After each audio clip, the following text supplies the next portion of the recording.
सस्ते वाले दाल मसाले स्वाद हुआ बेकार। MDH की हल्दी मिर्ची धनिया करे कमाल। ये रंग दे, ये खुशबू दे, ये तीखा, ये कम पड़े। क्या निराला MDH मसाला। पश्चिम को पुतिन का परमाणु संदेश जा चुका है। अचानक न्यूक्लियर वेपन सेंटर पहुंच गए व्लादिमीर पुतिन ने परमाणु हथियारों को देखा है। न्यूक्लियर सेंटर में अधिकारियों के साथ बैठक भी की है। परमाणु ऊर्जा एजेंसी चीफ के साथ मंथन किया है। कई बड़े सैन्य अधिकारी भी मौजूद रहे। ये देखिए, हाथ मिलाते हुए पुतिन तमाम सैन्य अधिकारियों के साथ। ये दौरा बहुत अहम था। परमाणु ऊर्जा एजेंसी चीफ के साथ मंथन भी हुआ है। आखिर चाहते क्या है पुतिन ने क्या इशारा देने की कोशिश की है पश्चिम को?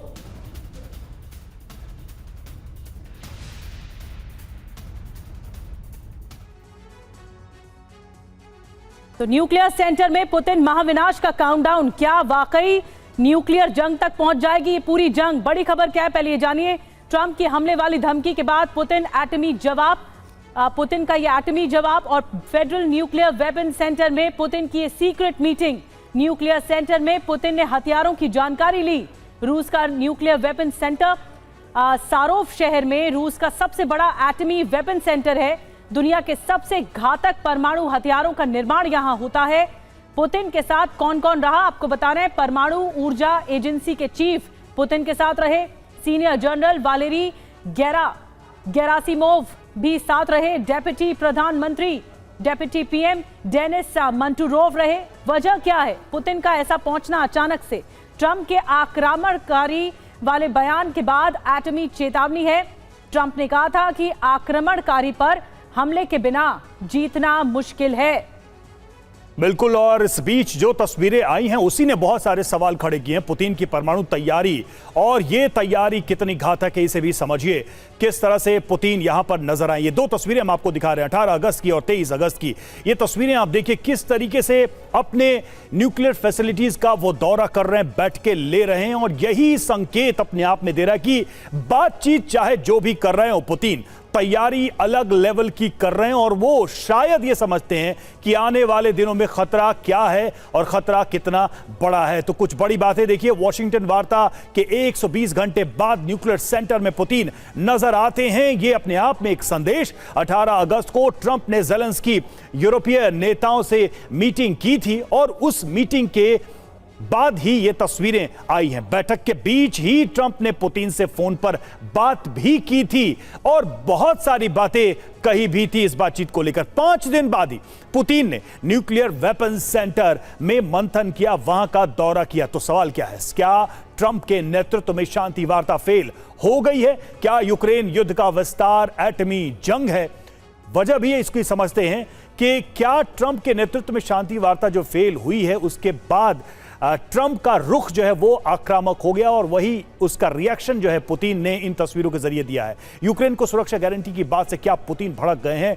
क्योंकि यूक्रेन की सुरक्षा गारंटी को लेकर हमेशा यह कहा जा रहा था कि कुछ नाटो के सेटअप जैसी ही सुरक्षा मिलेगी, और लगभग घुमा फिरा के बात वही हो जाएगी कि नाटो का मेंबर ना बने यूक्रेन तो सिक्योरिटी जब दी जा रही है तो उसको लेकर शायद पुतिन नाराज है। हमारे साथ तमाम मेहमान जुड़े हुए हैं, उनके साथ इस चर्चा की शुरुआत करेंगे। Major general Ashwini Siwach defence expert हमारे साथ हैं, group captain DK Pandey defence expert हमारे साथ हैं, और professor Amitabh Singh foreign expert हमारे साथ हैं। सिवाज सर, पहला सवाल तो यही, क्या मान लिया जाए कि पुतिन ने एक बार फिर से लाइन सेट कर दी है कि भाई मेरी ही शर्तें होंगी और कोई बात नहीं होगी तो फिर आप देख लीजिए हमारी तैयारी है, परमाणु तैयारी है?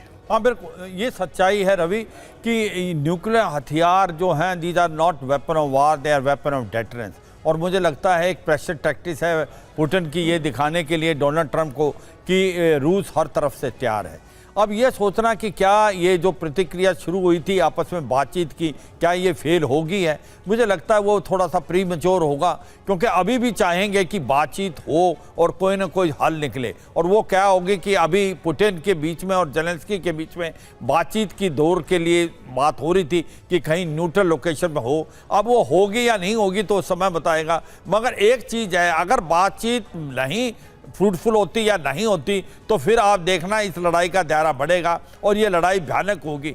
ये समझना कि हो सकता है इस पर न्यूक्लियर हथियार इस्तेमाल हो, वो शायद अभी नहीं ऐसा सोचना, मगर कन्वेंशनल वारफेयर के तौर से ये भयानक होगी। क्यों? क्योंकि यूक्रेन को अब जिस प्रकार से ड्रोन दिए जा रहे हैं, F-16 उसको मिल गए हैं और 80 ACM वेपन दे दिए हैं, मतलब कि अब यूक्रेन भी पलटवार करेगा रूस के अंदर। और जैसे क्रीमिया में किया, वोलोग्राद में किया, उसको रूस को भी चोट लगेगी। और उधर से रूस जितने हमले कर रहा है वो बहुत सटीक है। डॉनबास के इलाके में, डोनेत्स्क और लुहांस्क में वो हर रोज 5 से 10 किलोमीटर का इलाका जीतता जा रहा है। और जैसे जापोरिजिया और खारासोन में भी उसका एक प्रकार से प्रेशर टैक्टिस है। मुझे लगता है अगर ये बातचीत फेल हुई तो ये लड़ाई का दायरा भी बढ़ेगा, इसकी इंटेंसिटी बढ़ेगी। क्या ये न्यूक्लियर हथियार की तरफ जा सकता है? ये अभी कहना थोड़ा सा क्वेश्चन, ये भी डाइसी है, लेकिन व्यवहारिक तौर पर, प्रैक्टिकल तौर पर ये दिख रहा है कि शय और मात का खेल चल रहा है। जिस तरह से एटमी सेंटर पहुंच गए, ये भी एक बड़ी मैसेजिंग है। सस्ते वाले दाल मसाले स्वाद हुआ बेकार, MDH की हल्दी मिर्ची धनिया करे कमाल। ये रंग दे, ये खुशबू दे, ये तीखा, ये कम पड़े, क्या निराला MDH